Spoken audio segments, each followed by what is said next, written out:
Wow, looks like I've been through a war. I'm looking a little tired tonight, aren't I? One of those days. Happy Father's Day to all the fathers out there. This is coming to you at night instead of the morning because the day was really full today. But we're reading through still the account of Solomon, and it's either where are we? It must be First Kings and Second Chronicles, right? So First Kings 8, Second Chronicles 9. And and we see here that Solomon is a builder. A lot of things are being built up. There's hardly any war at all, and leaders are doing things for Solomon, and he's building up cities that need to be built up. He's got his palaces built. There's a lot of prosperities come in. He's got proper alliances going on. He's building his cities. He's stockpiling chariots, and there's great success and peace coming in, and it's the heyday of Israel. And you can ask yourself, what did they do to deserve this? What did they do to earn this? Were they some kind of superpower? Did they have this enormous army? Did they have superior weapons or anything of the sort? And the answer to that is no. There would have been much stronger nations around them with much more weaponry than they had. But the fact is that the favor of the Lord was on them because he had chosen them as a nation where he would glorify himself. And he all he wanted them to do was walk in his ways, um, live in a way that would honor and please him, that other nations would see that they were different. It was very important to him that they take care of the marginalized, the outcasts, the orphans, the widows, people who couldn't take care of themselves. That was at the heart of the law that God had put in place for them, that they were to take care of each other.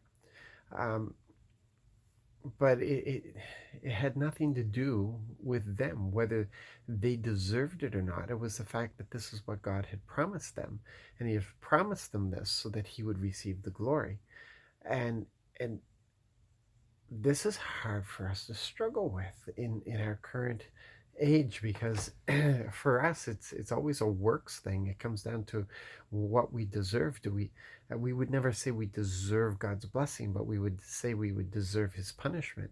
It comes down to it's my fault, that I don't have favor.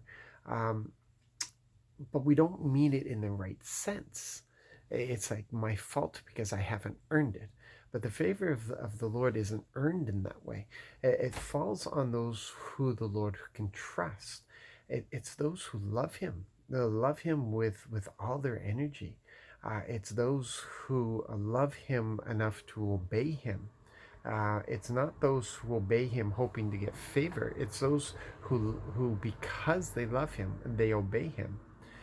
It's about the promise maker, not the promise receiver. It's the one who makes the promise, not the one who receives the promise. He is faithful to his promises.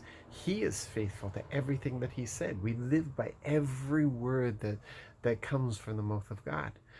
That is the relationship that we have with him.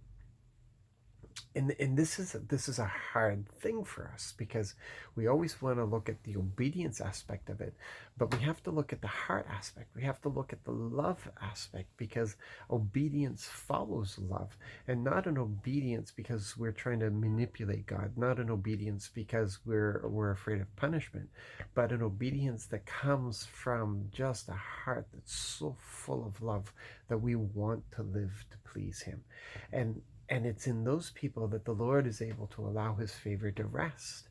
And it's not because they've earned it. It's because they've entered into that relationship. I don't know if maybe I'm not explaining myself properly here because it might sound the same thing to you, but if you've experienced, you know what I'm talking about.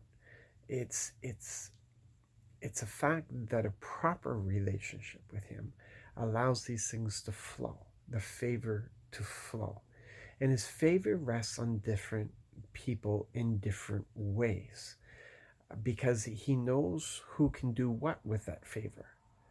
And so with some servants he'll give 5 talents, to another he'll give 3 talents, because he knows that the one he gives the 5 to is capable of handling the 5.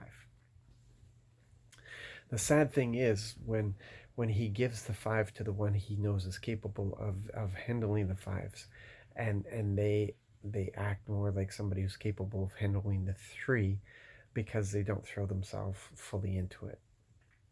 Yeah, that's something to consider.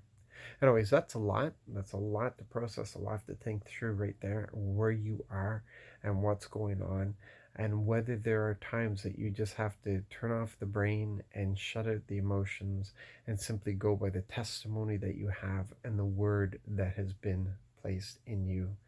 And by the power of the Holy Spirit, just press on. You have a good night. I love you guys. And it's been a great day. God bless.